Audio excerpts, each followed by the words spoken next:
tá? Agora, acho que estamos gravando. Agora está. Obrigada aí por quem avisou, tá?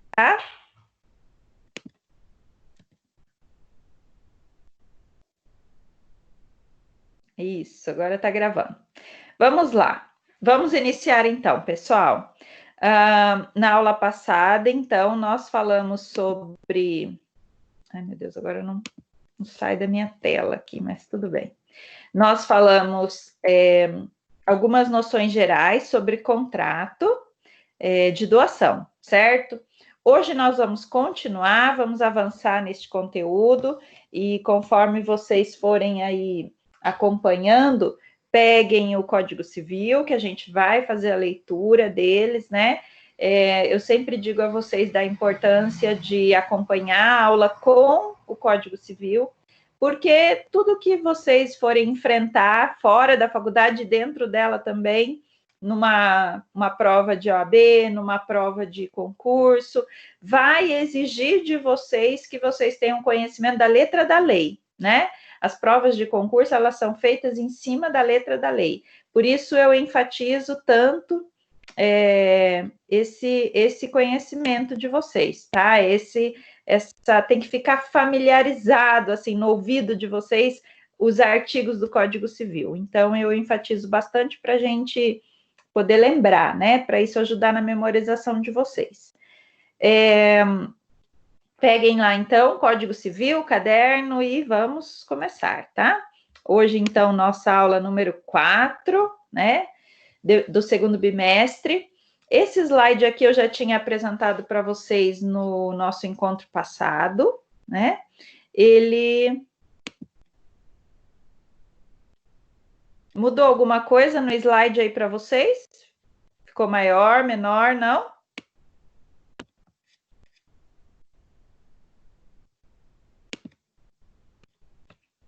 Não mudou nada? Bom, enquanto vocês não me respondem, eu vou continuando aqui, tá?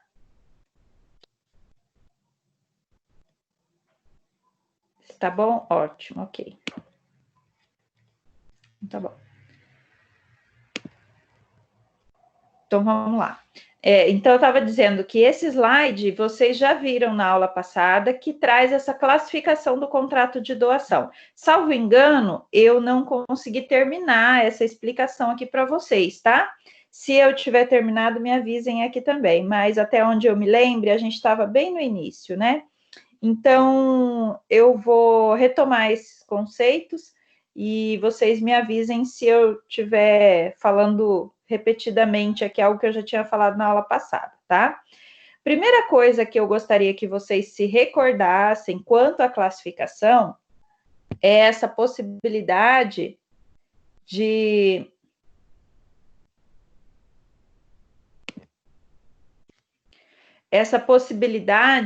de nós classificarmos o contrato de doação entre contrato como um contrato bilateral ou unilateral, a depender da formação do negócio jurídico, dos requisitos para a formação. Bom, então vocês sabem que para um negócio jurídico se formar, um contrato se formar, né, esse vínculo de natureza obrigacional, necessariamente eu preciso da manifestação de vontade das partes, certo? Então, a gente vai chamar um contrato de doação de contrato bilateral por conta da necessidade de manifestação das duas partes para que aquele negócio jurídico nasça. Então, um tem que dizer, olha, eu quero deliberadamente entregar uma parte do meu patrimônio, entregar um bem para o donatário, para uma outra pessoa receber aquele bem, né? Quando essa outra pessoa aceita esse bem que está sendo doado, ali houve aquele consentimento, aquelas duas manifestações de vontades convergentes que fizeram nascer um contrato de doação. Então, por isso que a gente diz inicialmente que esse contrato é bilateral, porque teria como requisito essa manifestação de vontade convergente de ambos os lados. Bom, acontece que no Código Civil de 1916, a gente tinha essa necessidade de manifestação das duas partes prevista expressamente. um artigo do Código Civil dizia que o donatário, né? Lembra que donatário é aquele que recebe a doação, doador é aquele que faz a doação. O donatário, ele deveria aceitar, obrigatoriamente aceitar aquela doação para que aquele negócio jurídico se formasse. Quando entrou em vigor esse nosso Código Civil, que está em vigência agora, ele retirou do texto legal aquela partezinha que falava da necessidade de aceitação. E aí veio uma grande divergência na doutrina, né? E se discute até hoje se esse contrato de doação continua sendo bilateral, ou seja, existe a necessidade dessa manifestação do donatário ou não mais, se o contrato se tornaria pleno só com a manifestação do doador, no sentido de querer doar, de querer realizar a deliberação sobre um bem dele para o patrimônio de uma outra pessoa. Eu entendo.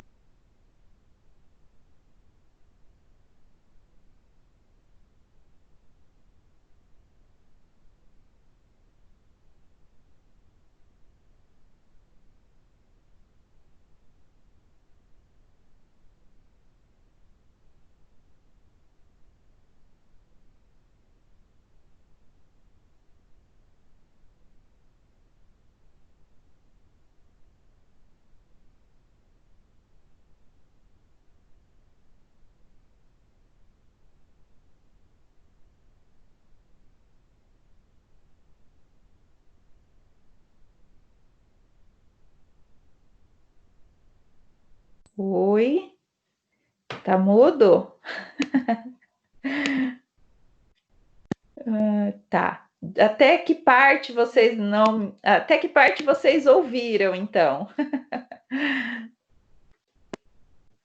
Eu estava falando da manifestação, da necessidade de manifestação bilateral.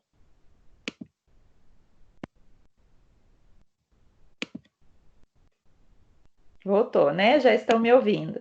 Eu não sei até que parte vocês ouviram, mas vamos lá. Eu estava falando da necessidade de manifestação do donatário, de aceitar a doação, certo? Até aí vocês pegaram?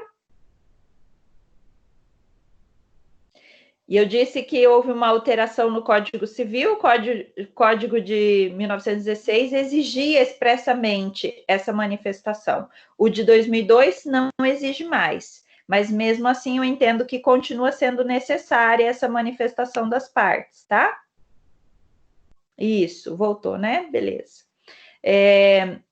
Bom, então, houve ainda essa discussão doutrinária, entretanto, eu continuo entendendo, me filio à corrente, continuo entendendo que o contrato é bilateral quanto à sua formação, certo?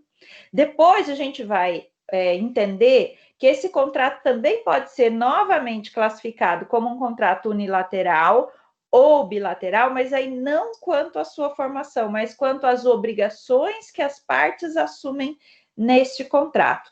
Em regra, este contrato de doação, ele é unilateral, porque só uma das partes assume obrigações. Só o doador tem a obrigação de entregar o bem, de fazer a doação, né?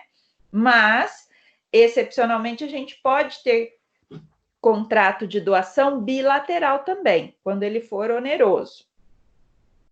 Antes de continuar falando das outras classificações aqui, eu quero explicar para vocês esses 3 itens aqui, 1, 2 e 3, do contrato bilateral lá quanto à sua formação.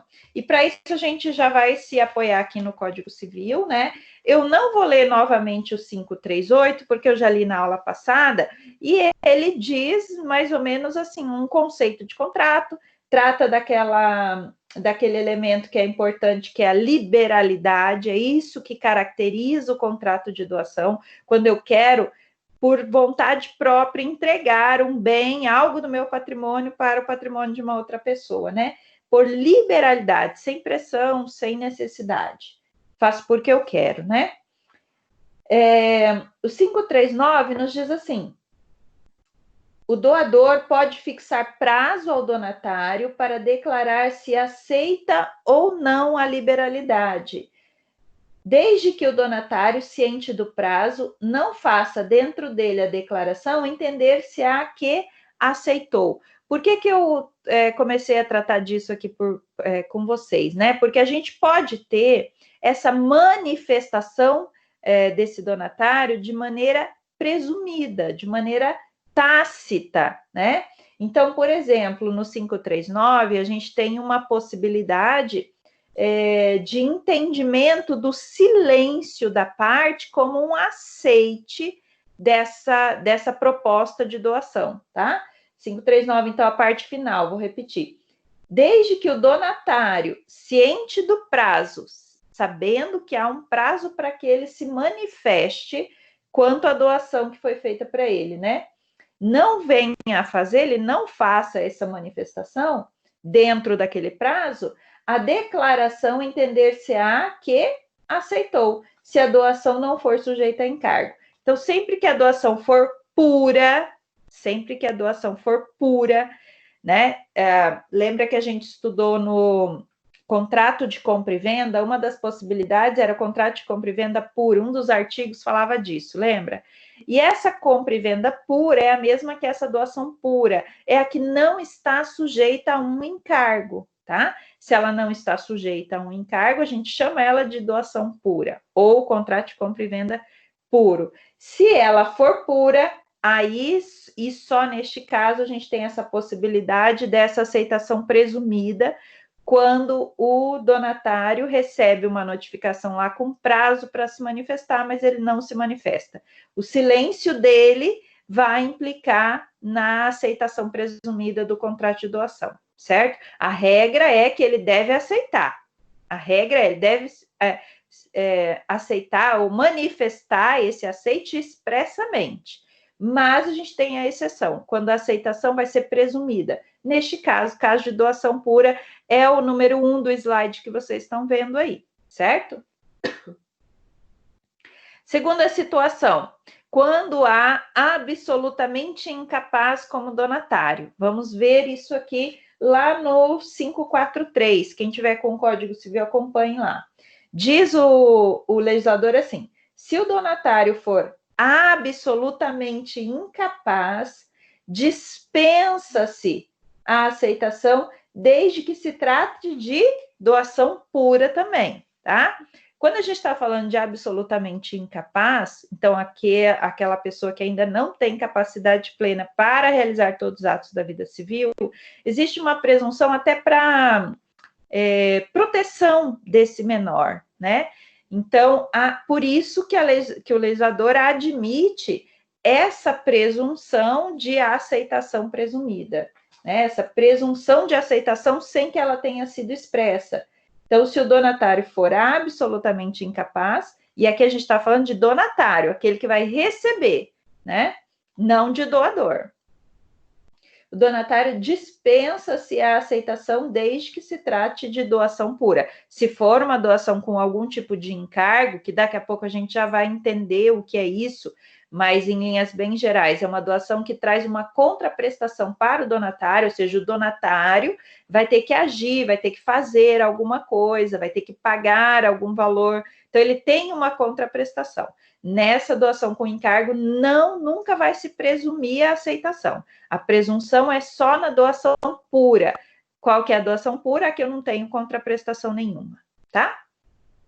E depois, o 539 eu já li com vocês, né? Isso. E depois, a outra possibilidade que a gente tem de aceitação presumida é no caso de casamento com pessoa certa e determinada. Isso está previsto lá no artigo 546. Eu vou ler para vocês, ó. A doação feita em contemplação de casamento futuro com certa e determinada pessoa, quer pelos seus nubentes entre si, doação feita pelos nubentes entre si, ou seja, quando um noivo doa alguma coisa para o outro noivo, ou a noiva, né? Ou essa doação quer por terceiro a um deles, então quando alguém vai lá e presenteia os nubentes, né? A doação a ambos, ou aos filhos que de futuro houverem um do outro, então para prole, possível prole desse casamento, alguém já faz a doação para esses possíveis filhos que virão, né? Não poderá ser impugnada por falta de aceite, falta de aceitação, e só ficará sem efeito se o casamento não se realizar. Então, a doação feita em contemplação de casamento futuro com pessoa certa e determinada não poderá ser impugnada por falta de aceitação. Aqui a gente tem mais uma possibilidade de aceitação tácita, porque o próprio casamento, quando as partes vêm a se casar, tem ciência da doação que lhes será feita, né? A partir do casamento. Quando eles vêm a se casar, o próprio casamento é o aceite tácito, certo? Deixa eu ver que tem alguém falando aqui no chat. Por que muita gente faz contrato de compra e venda? Deixa eu abrir aqui a mensagem. Contrato de compra e venda simulado, ao invés de fazer doação, principalmente para filhos. Hugo, mais no finalzinho da nossa aula, a gente vai ver como é que se dá a doação entre ascendente e descendente, de pai para filhos, né? E aí, essa doação, ela é uma antecipação da legítima, que é uma parte dos bens que seriam passados com a herança da pessoa para aqueles herdeiros, no caso, os filhos. Aí existem outros possíveis herdeiros, né? Estamos falando só dos filhos. Essa compra e venda aí simulada, isso é um negócio jurídico que é maculado, né? Um vício, uma das formas daqueles vícios de consentimento que a gente estudou lá, fraude contra credores, simulação, erro, dolo, enfim, se inclui nessas máculas no contrato, se inclui essa simulação. Na realidade, essa compra e venda, em regra, não pode ser feita, né? Por isso que você faz um negócio jurídico simulado, né? Como se fosse uma compra e venda, porque aí você retira a possibilidade deste bem integrar a legítima depois e ser considerado um adiantamento dessa herança, tá? Quando a gente faz uma compra e venda, e nós estudamos também na compra e venda entre ascendente e descendente, se a gente pegar a autorização de todos os outros irmãos, aquilo ali torna aquele negócio jurídico válido. Esse ato de pegar essas assinaturas dos irmãos, ou seja, esse aceite dos outros herdeiros, torna o negócio jurídico válido. Mas, na realidade, a gente sabe que aquilo é uma simulação. Muitas vezes não está sendo feita uma compra e venda.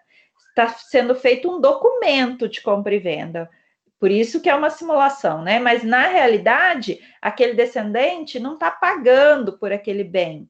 Então, não está sendo feita a compra e venda. Então, há uma mácula, há um vício nesse negócio jurídico, né? Mas é comum que se faça? Sim, é comum que se faça. E por que se faz essa compra e venda simulada? Porque é um jeito da gente burlar essa parte da lei na qual esse bem que foi passado de um ascendente para o descendente viria a ser considerado um adiantamento daquele bem como herança, um adiantamento da legítima.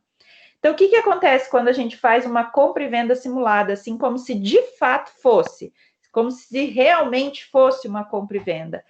Significa que aquele herdeiro que recebeu esse bem, um terreno, por exemplo, do pai, ele vai ter direito ao bem, ao terreno, e além disso, ele vai ter direito a uma parte da herança ainda, quando aquele pai vier a falecer, né?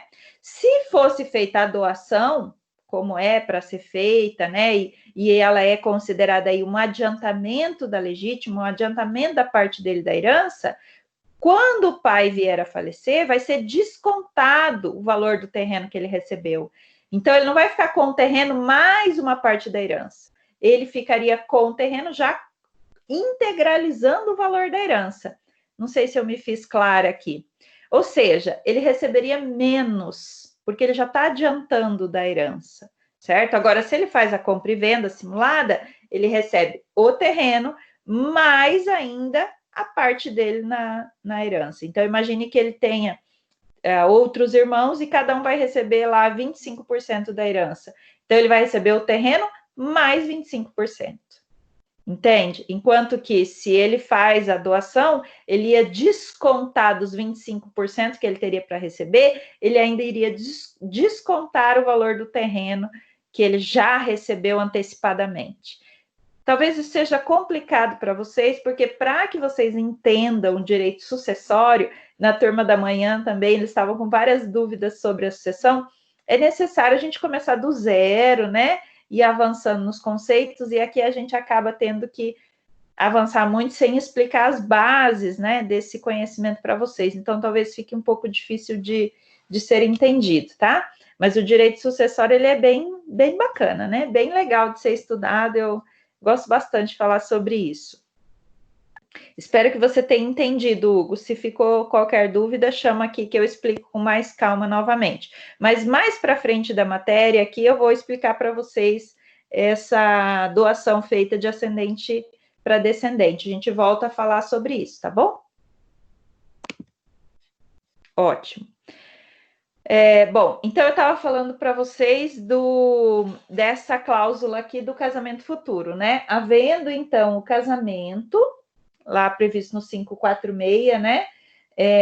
A doação feita em contemplação de casamento, daqui a pouco a gente também vai entender certinho o que é essa doação contemplativa, né? Mas ela é feita para beneficiar os nubentes, né? Aqueles que estão se casando. Por que a gente diz que ela tem um aceite tácito? Porque o mero casamento já vai implicar nesse entendimento de aceite, tá? Não precisa necessariamente que eles se manifestem, olha, eu aceito a doação. Quando eles casam, o casamento em si, já no contrato de doação, se caracteriza como uma condição suspensiva, ou seja, o contrato só vai produzir os seus efeitos quando eles se casarem. Portanto, quando eles se casam, é entendido como um aceite tácito. Certo isso para vocês? Se ficarem com qualquer dúvida, vão me avisando aqui, me chamem aqui, tá bom? Uma outra classificação que a gente costuma fazer do contrato de doação é se ele é consensual ou é real. E ele é um contrato consensual, ou seja, se aperfeiçoa com a mera manifestação de vontade das partes. Oneroso ou gratuito? Já falei um pouquinho disso para vocês quando disse ali dele ser unilateral ou bilateral, quanto às obrigações assumidas pelas partes, né? Então, a regra, como diz o 538, é a necessidade de liberalidade, né? Da parte fazer isso porque quer fazer, não porque ela está pressionada de alguma maneira ou assumiu uma obrigação para isso. Portanto, a regra é que o contrato de doação é um contrato gratuito, Mas ele, de maneira excepcional, ele pode ser oneroso? Pode. Quando a gente estudar aqui os tipos de doação, a gente já vai ver que tem algumas doações que elas podem ter uma contraprestação do donatário, tá? Ele é comutativo ou aleatório? Comutativo é aquele contrato no qual as partes já conseguem antever quais são as prestações que cada uma delas tem para cumprir, certo? Então, a gente diz que esse contrato de doação é um contrato comutativo. Formal ou informal? E ele, em regra, ele é formal. A gente tem também como exceção a possibilidade de ter um contrato bem menos formalizado, mas a regra, ele é formal. E vamos ler o 541 e vocês vão entender essa questão da formalidade, tá? Diz o legislador assim, olha, a doação far-se-á por escritura pública ou instrumento particular. Então, eu posso fazer por uma escritura pública ou por um contrato, por exemplo, só com a assinatura das partes, né? E de testemunhas. Aí vem o parágrafo, então, por conta disso, se ele precisa de uma escritura pública ou de um contrato, o legislador está trazendo uma formalidade, né? Então, a gente entende que é um contrato formal. Aí vem o parágrafo único e diz assim, a doação verbal será válida se, versando sobre bens móveis e de pequeno valor, se lhe seguir incontinente a tradição. Essa doação verbal, ela é informal, né? Muito embora ela seja expressa, ela é informal, não traz a mesma formalidade exigida no caput do artigo, certo? Por isso que a gente tem aqui uma possibilidade de exceção. E quais seriam os requisitos para que a gente tenha essa doação mais informalizada?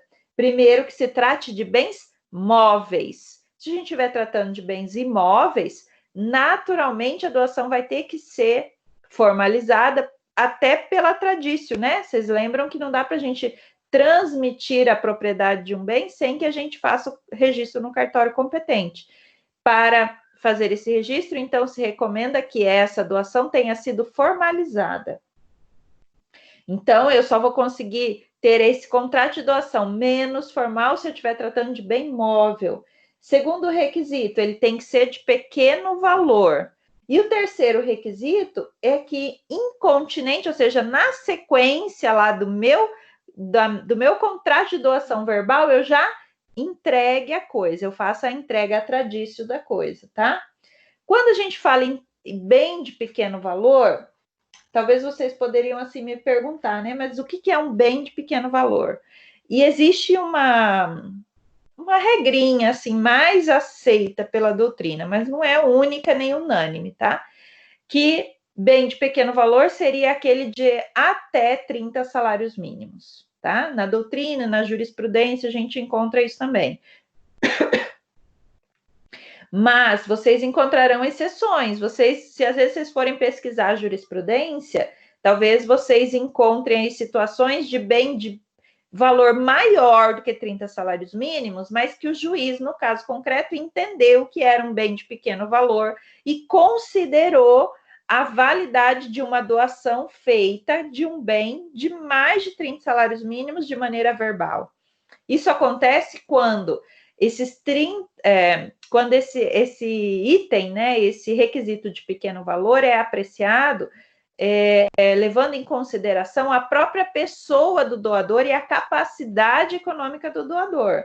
Imaginem que o doador é, sei lá, milionário e que às vezes esse valor que ele está doando, por mais que seja um valor alto para nós, né, meros mortais, para ele é um valor baixo. Então, o juiz observa esse pequeno valor, essa referência, né, de pequeno valor, no caso concreto, tá? Então, existe uma regrinha de 30 salários mínimos, mas ela não vale para todos os casos. É só no caso concreto que o juiz pode avaliar se aquilo é um bem de pequeno valor e se ele considerar ser um bem de pequeno valor em relação ao doador, aí ele vai considerar válido o negócio jurídico, mesmo tendo sido feito verbalmente, certo?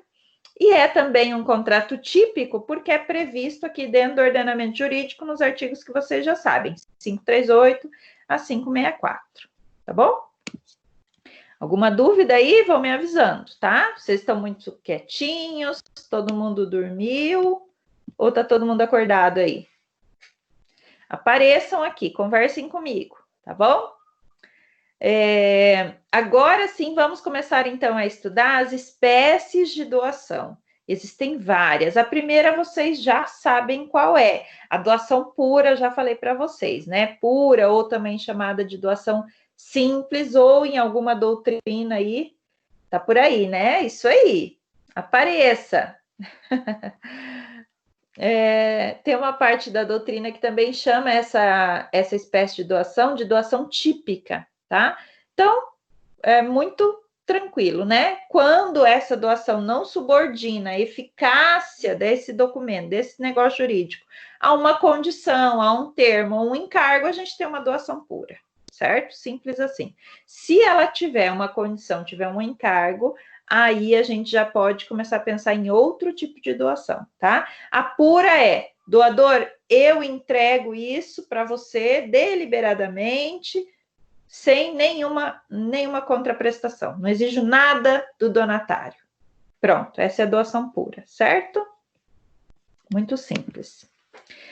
Vamos à doação onerosa. O slide não ficou bom, gente, porque eu faço no Mac e eu tenho que dar aula aqui para vocês em outro sistema aqui, que não do Mac, porque tem uma incompatibilidade aqui com o Zoom, com o Teams, e aí desconfigura um pouco o meu slide, tá? Mas acho que vai dar para vocês entenderem aí, né?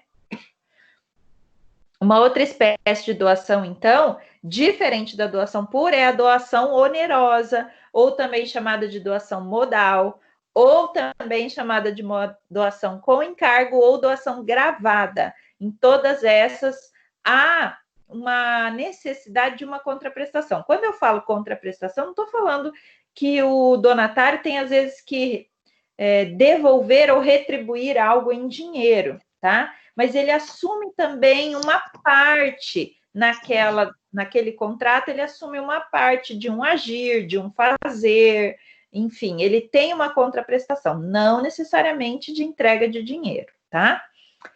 Então, o que seria essa doação quando ela é onerosa? Impõe ao doador uma incumbência, um dever, de várias formas, que daqui a pouco a gente vai ver quais são, tá? Por exemplo, lá, olha, quando o autor da liberalidade sujeita o município donatário, então o município está recebendo, né, algum bem, mas ele tem como contraprestação que construir uma creche ou construir uma escola naquela área doada. Então, aqui a gente encontra um encargo estabelecido para o donatário, para que ele, assumindo essa doação, ele também assuma esse encargo, assuma essa contraprestação, tá? Estes encargos, eles podem ser impostos em favor do doador, próprio doador é o beneficiário, o terceiro é um beneficiário, o terceiro pode ser um beneficiário, ou pode-se instituir esse encargo em relação ao interesse geral, interesse da coletividade, tá? Oi, oi, boa noite para quem está chegando, sejam bem-vindos aí. Então, há essas três possibilidades. Quem seriam os beneficiários, tá? E esse encargo que foi estabelecido nessa doação, porque ela é uma doação com encargo, uma doação onerosa, né? Essa incumbência, ela pode ser exigida, o cumprimento dela pode ser exigida pelo doador, ele que fez essa incumbência, né? Criou essa obrigação. Então, ele pode exigir, caso aquele donatário não cumpra a parte dele no contrato, ou quando a gente estiver tratando desse interesse geral, esse interesse coletivo, aí o próprio Ministério Público se torna parte legítima para requerer esse cumprimento dessa parte da obrigação pelo donatário. Certo isso para vocês? Vamos ao artigo lá para que vocês conheçam a letra da lei sobre isso, tá? Artigo 553 diz assim: o donatário é obrigado a cumprir os encargos da doação. Então, aquele que recebe a doação é obrigado a cumprir esses encargos, né? Caso forem a benefício do doador, então quem pode ser o beneficiário, né? O próprio doador, o terceiro, ou interesse geral, como eu já havia dito para vocês. O parágrafo único nos diz assim, olha, se desta última espécie, então, de interesse geral, né, for o encargo, o Ministério Público poderá exigir sua execução depois da morte do doador, se este não tiver feito, porque o doador é o primeiro legitimado para buscar esse cumprimento da parte do donatário que não cumpriu ainda. Se o doador não busca, o Ministério Público aí ele é legitimado se a gente estiver tratando de interesse geral, certo? Com relação a esse tema, eu ainda tenho que linkar aqui para vocês o artigo 555. Diz assim: a doação pode ser revogada em quais espécies? Por ingratidão do donatário, lá no finalzinho da aula a gente vai ver quais são esses casos de ingratidão. E uma segunda possibilidade que o legislador permite para revogação de uma doação é por inexecução do encargo. Então, quando a gente estabelece uma doação com encargo que não é cumprida pelo donatário, o donatário assumiu o encargo, né? Por exemplo, aqui, construir a creche. Se essa pessoa que recebeu o terreno não constrói a creche, essa obrigação vai poder ser revogada pelo doador? Sim, por conta do não cumprimento, olha lá, por inexecução do encargo assumido pelo donatário, certo? Então, vai poder ser revogada essa doação. E um outro ponto que a gente já tem que linkar, muito embora eu ainda não esteja falando de revogação, vou falar só no final, mas já vou adiantar esse tema porque é conexo aqui. É o 564, que diz assim: não se revoga por ingratidão. Casos em que a doação se torna irrevogável. Eu fiz a doação e não posso revogar mais, tá? Não se revoga as doações puramente remuneratórias, depois eu vou falar dela, e as doações, as onerosas com encargos já cumpridos. Então, imagine que essa pessoa que recebeu o terreno tinha que construir a creche e ele, de fato, cumpriu a creche. Há alguma possibilidade daquele doador revogar? Não. Depois de cumprido o encargo, não há mais possibilidade de revogação. Nesse caso específico de doação com encargo, tá? Tem outras possibilidades de revogação que nós vamos estudar depois. Mas essa com encargo, depois de cumprida, ela se torna irrevogável. E não cumprida o encargo, aí ela é revogável, ou seja, o doador ou o MP vai poder ir lá e pleitear a revogação dessa doação. Certo isso para vocês? Tranquilo até aqui? Vou seguindo, tá? Se vocês não falam nada, eu vou avançando aqui no conteúdo. Trouxe esse slide só para relembrar, não é matéria nova, vocês já estudaram o que é um encargo, vocês já estudaram o que é uma condição suspensiva, mas eu trouxe só para relembrar, né? Encargo, e ele sempre sempre se usa nele essa locução aqui, ó, com a obrigação de, né? O encargo ele traz um ônus. Então eu digo, eu dou o terreno para você, com a obrigação de, ou desde que você faça a creche, né? Então ele sempre traz essa expressão acoplada nele. Esse encargo, ele não suspende a aquisição nem o exercício do direito, tá? Então, se, por exemplo, eu faço a doação do terreno, aquele donatário já pode estar usufruindo daquele terreno. Por isso que eu tenho a possibilidade de revogar aquela doação caso a parte não cumpra o seu encargo. Porque o encargo não vai suspender a aquisição daquele direito. Então, a parte já vai usufruir, o donatário já vai usufruir do bem, certo? Diferentemente da condição suspensiva, né? Aquela que traz essa partícula C. Eu faço isso se você fizer tal coisa, né? Então, essa condição suspensiva, ela subordina o efeito da liberalidade a um evento futuro incerto, né? Quando acontecer aquilo, né? Enquanto essa condição não se verifica, o donatário não adquirirá o direito. Lembra que a doação, a condição suspensiva, ela protrai a produção de efeitos no tempo, ou seja, não vai produzir os efeitos, certo? Então, isso aqui eu trouxe só para relembrar vocês, porque isso que linka com o nosso tema da aula de hoje, tá?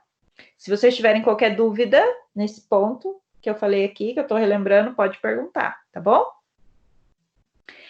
Outra espécie de doação. Deixa eu ver como é que está nosso tempo aqui. Outra espécie de doação, a doação contemplativa. Pessoal, estou lembrando que eu acho que eu pulei um slide aqui com vocês. Pulei mesmo. Antes de explicar a doação contemplativa, agora que eu lembrei aqui que eu não falei do nascituro para vocês, pulei esse slide. Deixa eu voltar, então. Doação, como todo tipo de contrato, exige a caracterização daqueles elementos essenciais, elemento subjetivo, elemento objetivo e o abstrato. Elemento subjetivo, a gente está falando das pessoas desse negócio jurídico, né? Quem pode figurar como pessoa de doador ou pessoa de donatário, né? Ou parte como doador ou como donatário neste contrato de doação? Será que qualquer um pode ser doador? Será que uma pessoa jurídica, uma empresa, pode ser doador? Uma empresa pode ser donatário? Será que um animalzinho, por exemplo, pode ser doador? Pode ser donatário? A gente já viu umas pessoas tentando doar bens para o cachorrinho lá da família, né? O testador deixa um bem em doação, doa, né? Entrega em testamento um bem para o cachorrinho da família. Será que isso é possível? Tem validade esse negócio jurídico? Quem são as partes, né? O nascituro é aquele serzinho que está na barriga da mãe ainda, né? Está prestes a nascer, mas não nasceu ainda. Será que ele pode ser doador de alguma coisa? E será que ele pode ser donatário? Ele pode receber já o patrimônio que alguém quer deixar para ele? Eu estou fazendo perguntas, vocês me respondam aí, hein? Apareçam, falem comigo.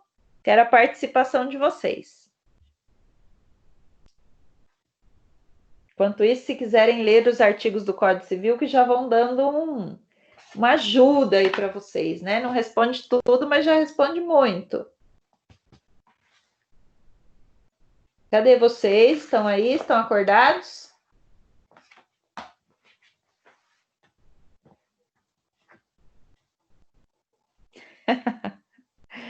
Ai, gente. Vocês estão aqui, mas estão tudo escondido, né? Vamos aparecer. Vamos lá.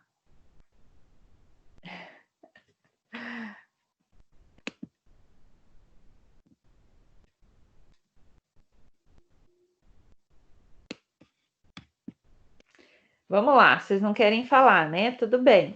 Vamos pensar juntos, então. O artigo tá apanhando aí para. Mas logo, logo a gente pega o jeito, né? Logo, logo. Gente, o artigo 542, ele nos diz assim, vamos acompanhar lá a leitura, né? Já que vocês não querem falar, leiam lá. Olha só, o 542. A doação feita ao nascituro valerá, sendo aceita pelo representante legal. Ou seja, vai ter validade uma doação que se faz para um nascituro. Ou seja, nascituro na qualidade, então, de donatário, né? Mas a minha pergunta para vocês, será que nascituro pode ser doador? E eu já vou, eu mesmo pergunto e eu mesmo respondo aqui, né? Nesse monólogo que está essa aula hoje. Pessoal, deixa eu dizer uma coisa para vocês. O nosso ordenamento jurídico, ele nos nomeia, coloca nomes, títulos, né? Isso, acho que não. Exatamente, tá? Seu achismo tá certíssimo, viu? O nascituro não pode ser doador, ele pode ser donatário, tá? Ou seja, ele pode receber, mas ele não pode doar. Mas por que será que ele não pode doar? Quem que sabe dizer por que o nascituro não poderia doar?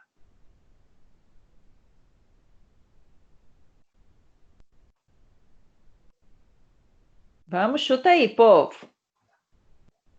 Nascituro, aquele bebezinho na barriga da mamãe lá. Será que ele pode doar?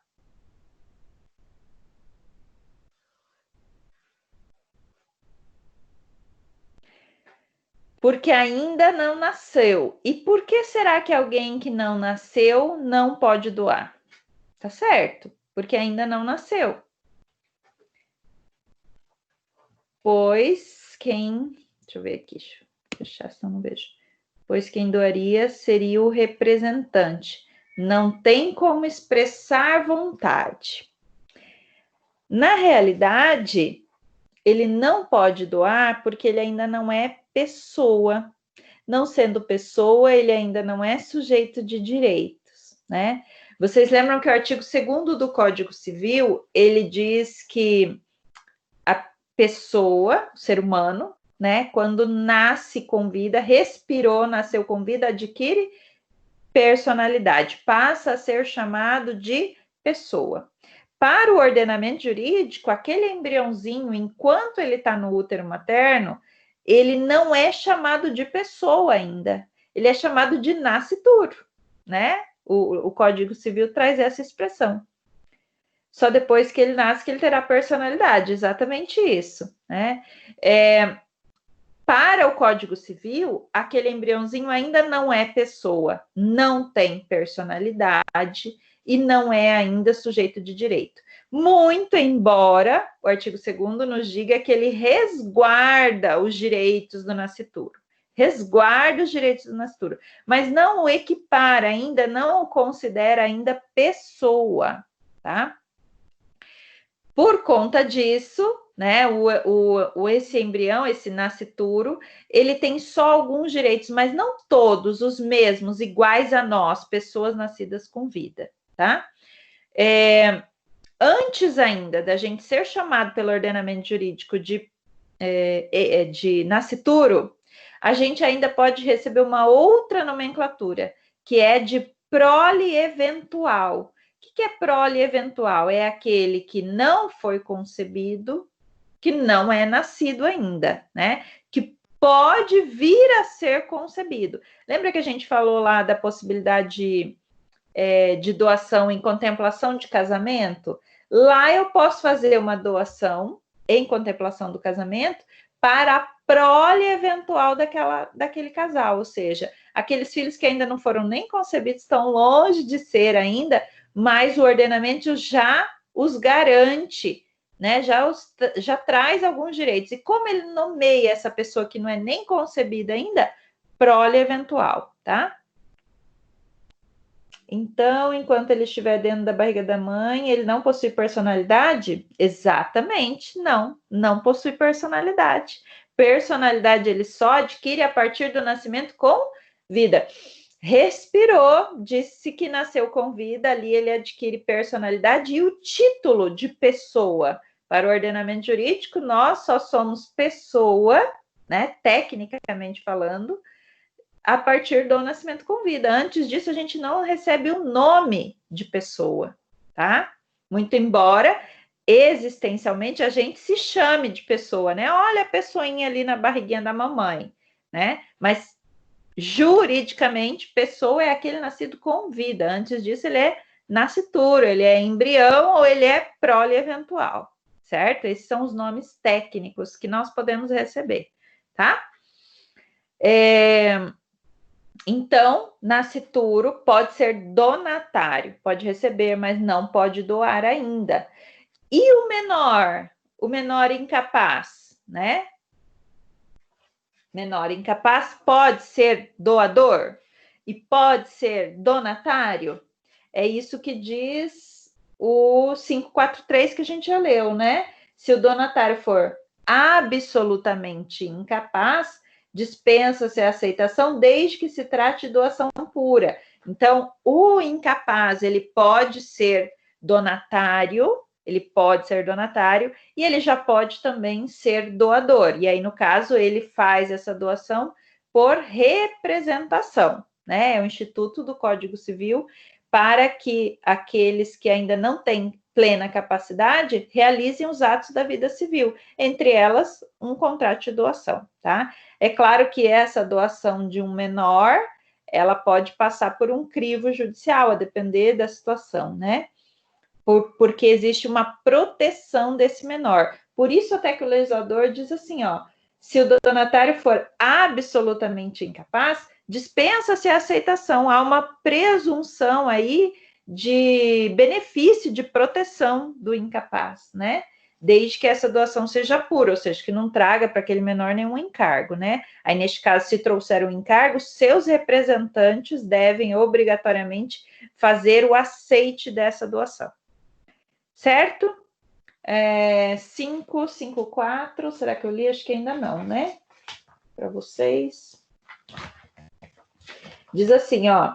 A doação à entidade futura caducará se em 2 anos esta não estiver constituída regularmente. Posso fazer doação para uma pessoa jurídica? Sim, né? A gente vê ali no 554, traz esse 554 um prazo decadencial para que essa pessoa jurídica, inclusive se ela for futura, né? Ó, se você criar a sua empresa lá, eu vou doar não sei quantos quilos de material de insumo. Tem esse prazo decadencial lá previsto na lei, tá? Se caso ele chegue a morrer, ó, boa sua pergunta. Antes do nascimento, o que acontece com a doação? Ótima sua pergunta. O que acontece, pessoal? Já ia responder, mas deixa vocês pensarem um pouquinho aí. O que vocês acham que acontece quando eu faço uma doação e o donatário é um nascituro, né? E ele vem a falecer antes do nascimento? O que acontece? Presta atenção, quando eu estou fazendo uma doação como essa, o que é que eu estou colocando ali nessa doação? Deixa eu ver aqui se alguém respondeu. Contrato é nulo? O que eu estou colocando nessa doação quando eu estabeleço um negócio jurídico e eu digo, olha, eu vou entregar o bem se ele nascer com vida. Já estou dando a dica aqui, hein? Isso, alguém colocou aqui, deixa eu ver. É uma condição, exatamente isso. Eu estou estabelecendo um negócio jurídico com uma condição, que é uma condição suspensiva. Quando é que eu vou fazer a doação? Se ele nascer com vida. Então, é a partir do momento que ele nasceu com vida que a condição se implementa, tá? Então, o negócio jurídico era válido? Era válido. Eu fiz um negócio jurídico válido, mas vai se implementar aquela condição? Não se implementa, ou seja, estou falando do terceiro degrau lá da escada pontiana, né? Do plano da eficácia, não vai ter eficácia. É como se nada acontecesse, tá? E ó, veja bem, não necessariamente ele é nulo, tá? Negócio jurídico é válido, ele é válido, só que ele não se implementa, a condição não se implementa. Não estamos no segundo degrau de validade, que é o plano da validade, né? Estamos no terceiro degrau, plano da eficácia, certo? Tudo bem? Muito boa a sua pergunta, ótimo, tá vendo? Por isso que eu gosto da manifestação de vocês. Muito bom. Vamos lá, vamos seguindo então. Elemento objetivo. O que pode ser objeto, né? O que a gente pode colocar como doação? Por exemplo, bens futuros. Será que podem ser objeto de uma doação? Lembra que contrato de compra e venda a gente podia ter como objeto um bem futuro, né? Agora, doação, a gente pode ter doação de bem futuro, ou seja, bem que não está no acervo do doador. Ele pode doar alguma coisa que não é dele? Diz o 538 assim, ó, considera-se doação o contrato em que uma pessoa, por liberalidade, transfere do seu patrimônio bens ou vantagens para o de outra. Então, a regra, vocês vão ver que até tem autor que entende que bem futuro poderia. Eu entendo que não pode, tá? A regra é doação, você faz daquilo que é seu hoje, que você tem para doar. Você não pode dar o que não é seu, só pode dar aquilo que você tem, tá? Então, como objeto, a gente precisa primeiro que a pessoa tenha aquele bem, né? Então, bem presente. 545, a doação em forma de subvenção periódica ao beneficiário extingue-se morrendo o doador, salvo se este outra coisa dispuser, mas não poderá ultrapassar a vida do donatário. Gente, a minha pergunta aqui, eu posso ter como objeto um bem que ultrapasse a vida do doador e do donatário? Já li o texto ali que ele já fala, né? Mas do donatário. Será que o objeto daquele negócio jurídico pode ultrapassar a vida do doador? Eu que estou doando algo e vou continuar doando mesmo após a minha morte? E o donatário que está recebendo algo, ele pode continuar recebendo esse objeto, esse elemento objetivo, mesmo após a morte dele? Como é que funciona isso? O que vocês acham? Daqui a pouco nós vamos estudar um dos tipos da doação que a gente vai voltar a falar sobre isso também, tá? Sobre essa possibilidade de extensão ou não desse objeto da doação, tá? Nem vou falar aqui agora, se vocês querem saber. Depois eu já falo lá dos dois juntos, tá? 548, um outro artigo, donatário não pode ultrapassar. 545, exatamente. Neste caso, tá? Quem que falou? Guilherme. Aqui a gente está tratando de doação de subvenção periódica. O que é a subvenção periódica? Que é o tipo que eu já ia explicar lá para vocês. É aquela que doação que é feita periodicamente. Periodicamente, né? Então, imagine que o donatário recebe lá uma mesada, todo mês ele recebe um determinado valor, tá? A doação em forma de subvenção periódica ao beneficiário, que é o donatário, então, né? Extingue-se, morrendo o doador. Morrendo o doador. Essa é a regra, tá? Salvo se este outra coisa dispuser, mas não poderá ultrapassar a vida do donatário. Se a doação é de subvenção periódica, ela vai até o prazo da vida do donatário. Enquanto ele está vivo, ele recebe. Depois disso, acabou essa mamata. Agora, o doador, em regra, ali também, ele vai doar enquanto ele está vivo. Mas será que existe alguma situação que pode fazer o doador continuar doando mesmo após sua morte? Existe essa exceção, mas eu vou tratar com vocês daqui a pouco, tá? O 548 traz um outro objeto, que é o objeto universal. Será que eu posso ter como doação todo o meu patrimônio? Ser objeto daquela doação todo o meu patrimônio e eu ficar sem nada? É isso que diz lá o 548, ó. É nula, causa de nulidade, então. A doação de todos os bens sem reserva de parte ou renda suficiente para a subsistência do doador. Muito embora na prática isso possa acontecer, e há pessoas que fazem, né? Pessoa, sei lá, revolta com o mundo, vai virar monge budista, pega todo o patrimônio e se desfaz. Mas, em regra, o legislador diz que essa doação, ela é nula. Nula de pleno direito, não é nem anulável, ela é nula, né? Então, esse doador poderia a qualquer momento reivindicar esse bem para ele novamente, se ele fizesse essa liberalidade, né?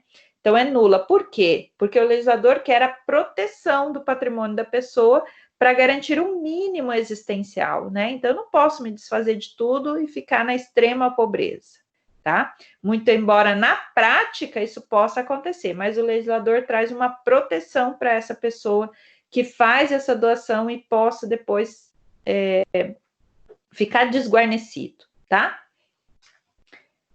E o 549 também traz outro caso de nulidade. Diz assim: nula é também a doação quanto à parte que excede a de que o doador, no momento da liberalidade, poderia dispor em testamento. Gente, deixa eu explicar para vocês, porque envolve direito sucessório também. Todo patrimônio que a gente constrói durante a vida,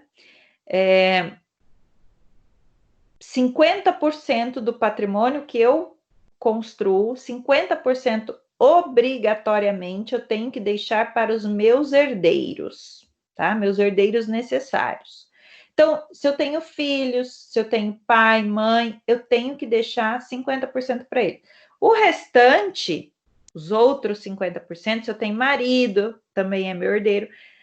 O restante, eu posso dispor como eu bem quiser. Então, eu posso, por exemplo, fazer um testamento e deixar os outros 50% para quem eu quiser, tá? Agora, 50% ele é resguardado, ele é garantido, tá? Quando eu faço uma doação que excede esse limite dos 50%, então imagine que da integralidade do meu patrimônio, eu doei 60%. Ou seja, cheguei naquela parte que era destinada à legítima, àqueles meus herdeiros que obrigatoriamente vão receber meu patrimônio, né? Então, esse excedente, esses 10% que passou, é considerada, essa doação desse excedente é considerada uma doação nula, certo? É o que diz lá o 549. Nula é também a doação quanto à parte que excede a de que o doador, no momento da liberalidade, poderia dispor em testamento. Então, aquilo que excedeu, aqueles 50%, se ele tem herdeiros, né? Se ele tem pessoas lá que estão necessariamente nessa qualidade de herdeiros obrigatórios deles, certo? Dessa pessoa. Se ele tem pai, mãe, filho, esposa, aí neste caso, obrigatoriamente 50% é direcionado para essas pessoas. Se ele não tem, aí a gente pode pensar em doar um valor maior do que os 50% do patrimônio dele. Aí a gente teria que respeitar somente um percentual para ele não chegar na extrema pobreza e fazer a doação universal. Agora, se ele tem esses herdeiros, aí neste caso ele só pode doar os outros 50%. O que ultrapassar disso é nulo, certo? Bom, e o elemento abstrato é o animus donandi, é a vontade de doar, né? É a partir da manifestação dessa vontade que a gente tem o vínculo obrigacional nascendo entre as partes, tá bom? Ficou claro até aqui para vocês esses elementos essenciais? Se tiver qualquer dúvida, vão falando, não sai da aula com dúvida, certo?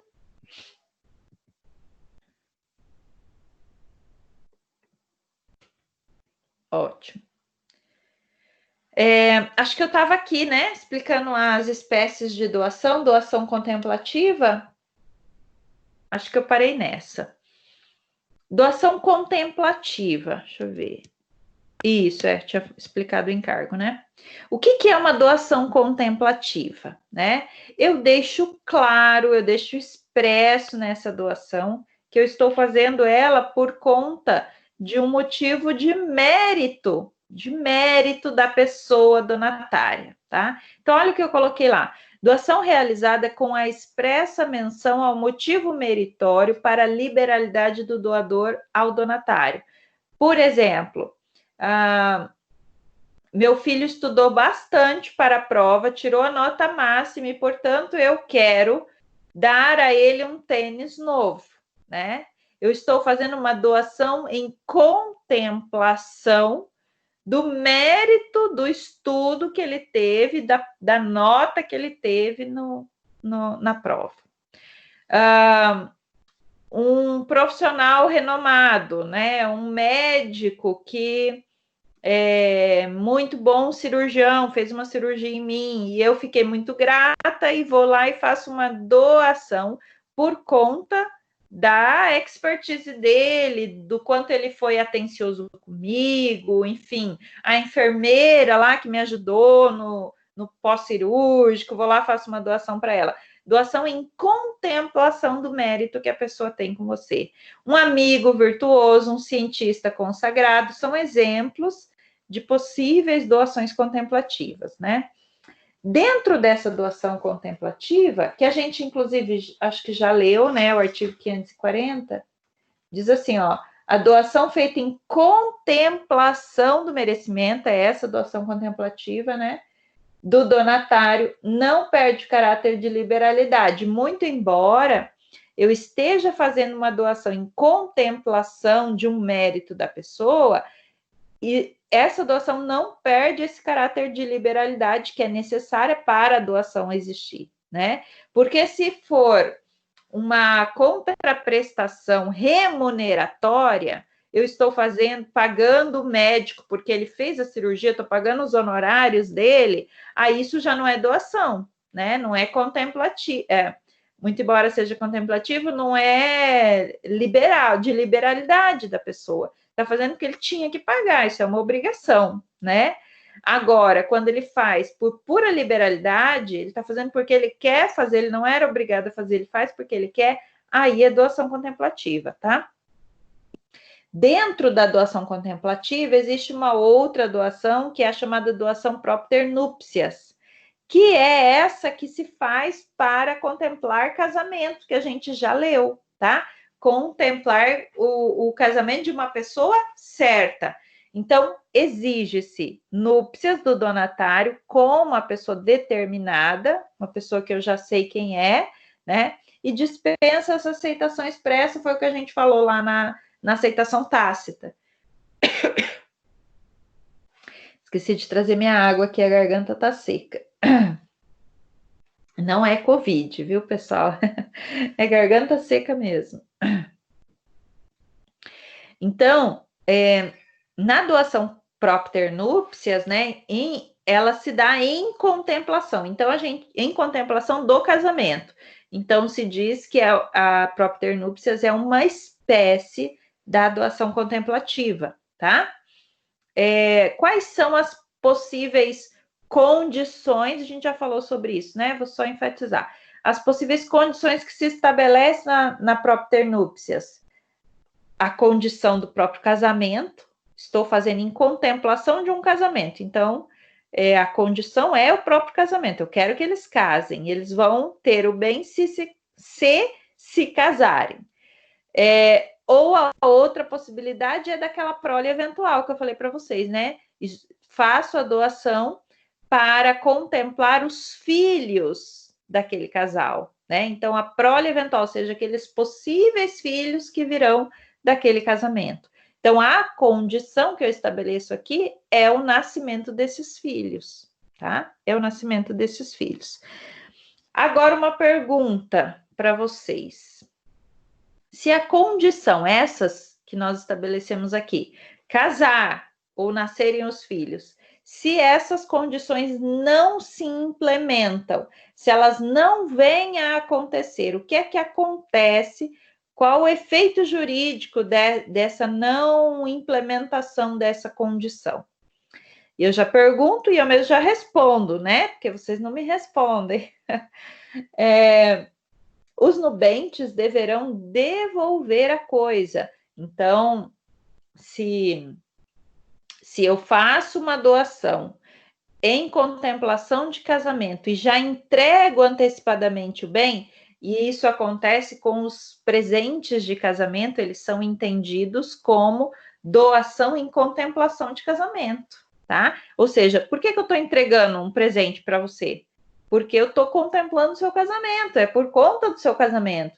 E aí você desiste na última hora e não casa, o que você vai fazer? Você tem que devolver. Até o próprio princípio da boa-fé exige isso, né? Você vai pegar todos os presentes, tem alguns que sim, né? Que ficam com os presentes lá. Ou às vezes o próprio doador, a pessoa que presenteou, diz, não, pode ficar, não quero, né? Não quero pegar de volta. Mas ele deveria oferecer, porque tecnicamente está tratando de doação contemplativa. Se não se implementou a condição, qual seja o próprio casamento, necessariamente a doação deve ser restituída, né? Deve retornar ao status quo. Então, aquela pessoa que ganhou o presente deve devolver, tá? Os nubentes deveriam devolver o bem. Certo? Uma outra espécie de doação, a doação remuneratória. Já falei dela também, já li quando a gente leu a doação contemplativa, o legislador fala também da doação remuneratória, né? Lá no 540. E o que é essa doação remuneratória? É a retribuição por um serviço prestado, né? Por uma atividade realizada. Porém, ela não tem caráter remuneratório, muito embora ela tenha esse nome, né, de doação remuneratória, ela não tem o caráter remuneratório que teria, por exemplo, o pagamento de um salário, o pagamento de uma contraprestação nesse sentido, assim, de retribuição direta pelo serviço feito, pelo trabalho feito, tá? Por que que não? Porque se a pessoa está entregando um valor, por exemplo, para aquela pessoa que realizou o ato, porque ele tem a obrigação de fazer isso, a gente perde a liberalidade do ato. A gente estaria falando de talvez uma verba salarial, né? Se a pessoa era empregado, enfim, uma remuneração ou até um contrato, né? A celebração de um contrato no qual a pessoa deve pagar, adimplir a obrigação. Então, neste caso, sendo remuneratória obrigatória, a gente não está falando de doação. O que a gente está falando de doação é quando entra na liberalidade da parte. Muito embora ele entregue aquele bem, aquele valor, em retribuição por um serviço prestado, como, por exemplo, o médico que salvou minha vida, né? Eu quero agradecer a ele, fiquei grato e quero doar algo para ele. Muito embora tenha esse caráter de liberalidade, a gente não pode entrar na obrigatoriedade. Então, se o médico que salvou a minha vida, eu tenho lá alguns honorários para pagar para ele, eu tenho que pagar os honorários e isso não é doação.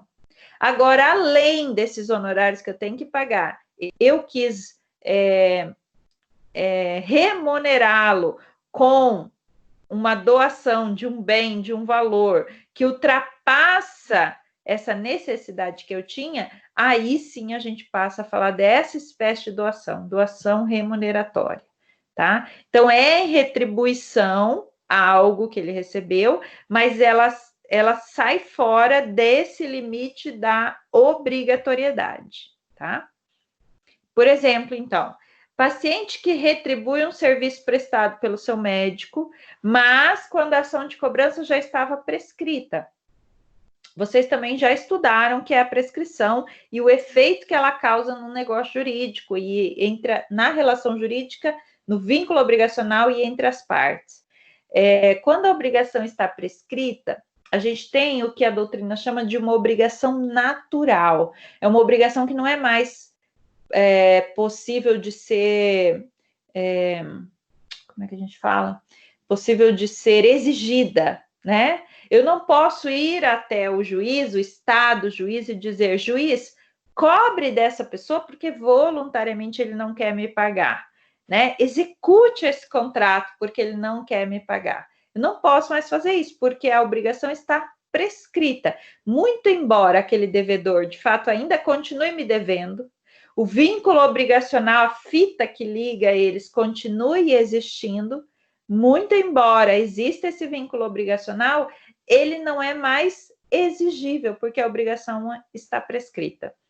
Mas, se mesmo assim eu quero fazer a doação de um bem em contraprestação, em remuneração pelo serviço prestado por ele, aí a gente entrou na esfera da doação remuneratória, ou seja, ele não tinha mais obrigatoriedade de fazer, ele faz por mera liberalidade, certo? Eu coloquei ali ainda como exemplo, né? E ainda do que faz uma doação a quem lhe salvou a vida ou lhe deu apoio no momento de dificuldade, né? Eu coloquei a reportagem aqui. Menina junta moedas e faz doação ao bombeiro que salvou sua vida, né? Ela não tinha essa obrigação de fazer, né? O bombeiro ele é remunerado pelo Estado, é o Estado que paga, né, o serviço lá do bombeiro. Entretanto, ela arrecadou as moedinhas dela ali para levar ao bombeiro. Então, essa doação que ela fez é classificada como doação remuneratória, sim, tá? Porque ela faz em retribuição ao ato dele. Ficou claro isso para vocês? Se estiverem com qualquer dúvida, vão me avisando aqui, beleza? Uma outra doação, também que a gente já falou um pouquinho. Ótimo. A doação de subvenção periódica, né? Eu já falei um pouquinho dela. De subvenção periódica é aquela em que o doador se compromete a, com uma certa regularidade, uma certa frequência, né? Fazer a entrega de um bem, de um valor, tá? Então, diz assim, é a doação de trato sucessivo, né? Eu vou com frequência, sucessivamente eu vou fazer aquela entrega.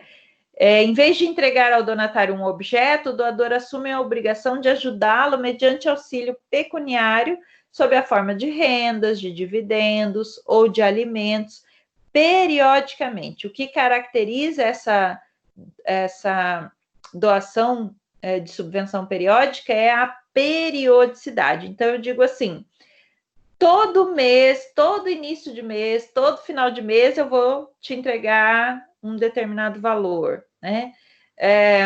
Ou todo Natal, eu vou te entregar um determinado bem.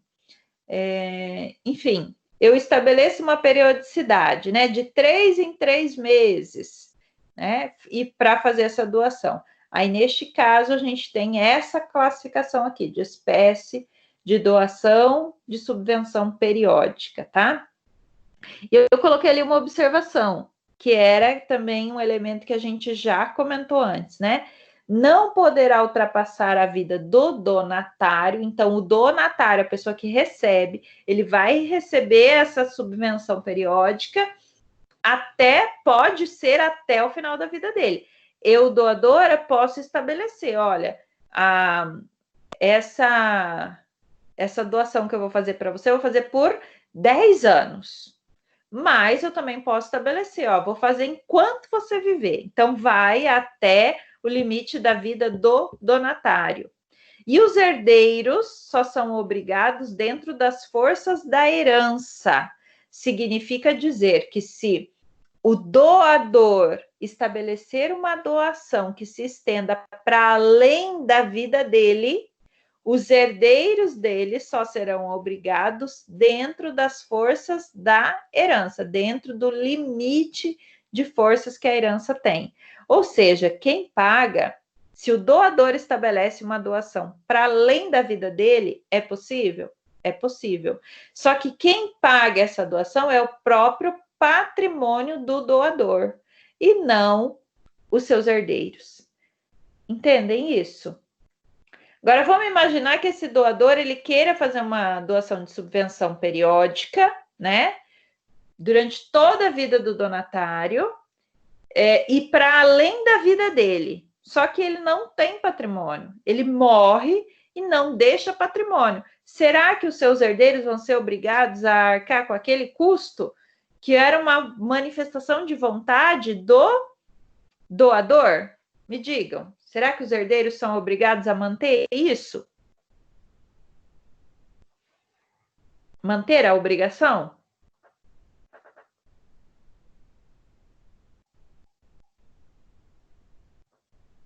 Vamos, força aí, respondam.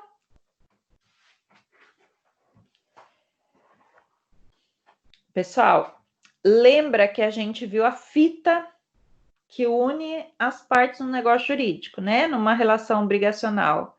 Lembra que o efeito de um negócio jurídico obrigacional é interpartes. Então, se o doador assumiu essa obrigação, só quem se responsabiliza por essa obrigação assumida é o próprio doador e o seu patrimônio. Então, o herdeiro não vai assumir essa obrigação, certo? O doador até poderia assumir para depois da sua vida, né? Depois que ele morresse, ele continuar entregando a subvenção periódica, desde que ele tenha patrimônio para isso. Agora, se ele não tem patrimônio e o herdeiro teria que assumir essa obrigação, aí não. Aí o herdeiro não é para tirar do patrimônio do próprio herdeiro, não. Certo? Obrigação unilateral, está dizendo, Jefferson? E é dentro dos limites dessa obrigação assumida pelo próprio doador, né? É o doador que responde, não os herdeiros dele. Responde pela obrigação que ele assumiu.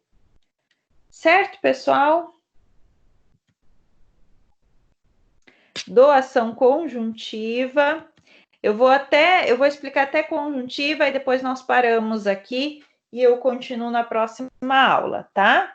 para explicar a reversão e a revogação. Vai ficar nos faltando reversão e revogação.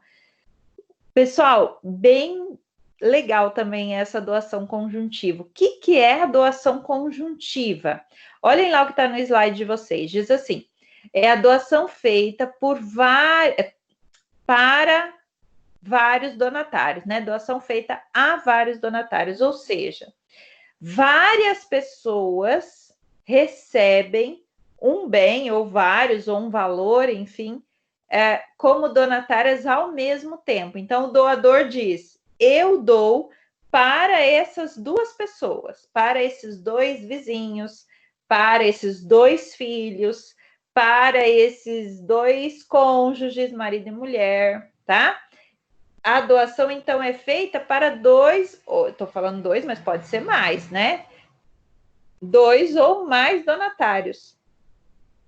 Porque a regra, na maioria das vezes, é um beneficiário, né? Mas e quando ela é feita com dois beneficiários ao mesmo tempo? E a lei diz que, no caso de doação conjuntiva, ou seja, quando há mais que um donatário, se há uma presunção de divisibilidade dessa obrigação. Se elas são divisíveis, significa dizer que, imagina que eu e meu irmão recebemos um patrimônio aqui, como beneficiários desse bem. Significa dizer que metade desse patrimônio é dele, metade é meu. E se eu venho a falecer, essa metade desse patrimônio automaticamente vai ser levado no meu direito de sucessão para os meus filhos. Meus filhos serão herdeiros deste patrimônio que eu deixo, certo? Existe uma exceção, que é quando essa doação conjuntiva é feita para pessoas casadas. Para pessoas casadas. Então, quem recebe o bem doado, o valor doado, é um casal. Neste caso, quando um desses cônjuges, né? O cônjuge supérstite, o cônjuge sobrevivente, quando um deles morre, o cônjuge sobrevivente vai ter direito de acrescer aquele patrimônio. Ao invés deste patrimônio ser levado por direito de herança aos descendentes daquela pessoa que veio a falecer, esse patrimônio da doação vai voltar para o cônjuge supérstite, o cônjuge sobrevivente. Então, ele não vai seguir essa regra da divisibilidade e esse patrimônio não vai acompanhar o direito de herança dos herdeiros daquela pessoa que faleceu, se essa doação é conjuntiva para um casal. Quando a doação conjuntiva é para um casal, o cônjuge supérstite, o cônjuge sobrevivente, adquire o direito de acrescer aquele bem ao seu patrimônio.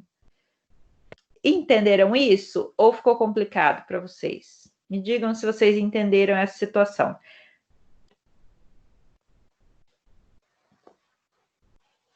Entenderam que a regra da doação conjuntiva é que ela seja considerada divisível, sendo divisível, integra o patrimônio daquele donatário, e se ele vem a falecer, esse patrimônio automaticamente vai ser passado para os seus descendentes, para os seus herdeiros, né? Pode ser descendente, ascendente, enfim. Essa é a regra, tá? Mas quando essa doação conjuntiva é feita para pessoas que são casadas, entre um casal, o casal é beneficiário, aí este patrimônio não vai seguir a ordem natural de sucessão. Ele vai retornar para o cônjuge sobrevivente, que é exatamente esse direito de acrescer. O cônjuge sobrevivente, o cônjuge supérstite, tem direito de acrescer o patrimônio do cônjuge que faleceu. Ficou claro? Vocês conseguiram entender esse tipo de doação, doação conjuntiva?